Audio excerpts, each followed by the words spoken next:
Hello guys, তোমরা সবাই কেমন আছো? আশা করি খুব ভালো আছো। আমিও খুব ভালো আছি। আমি আবার চলে এসেছি নতুন একটা ছোট্ট মিনি ব্লগ নিয়ে। দিন ধরে ভাবছিলাম একটু মেহেন্দি করব, তাই আজকে সন্ধ্যেবেলা একটু ফ্রি বসেছিলাম, তাই ভাবলাম একটু মেহেন্দি করি।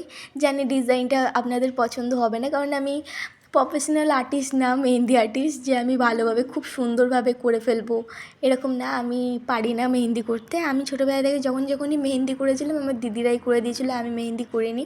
তো যেরকম করেছি আমি ভাবলাম তোমাদের দেখাই, তাই আমি দেখালাম। আর বরমশাই আসার সময় নিয়ে এসেছিলো গিলেয়ার মেটে, তো আমি বলেছিলাম যে আমি রান্না করতে পারবো না, আমার ভালো লাগছে না, এমনি শরীরটা খুব খারাপ যাচ্ছে দুদিন। তার মধ্যেও মাংস এনেছিলো, আমি বলেছিলাম তুমি করো। ও সব কিছু কাটাকুটি করে নিজে নিজে রান্না করে নিয়েছিল। তারপরে আমি বলেছিলাম আমার মিষ্টি খেতে ইচ্ছে করছিল, তো ও মিষ্টি এনে দিয়েছিল, মিষ্টি খাচ্ছিলাম আমি।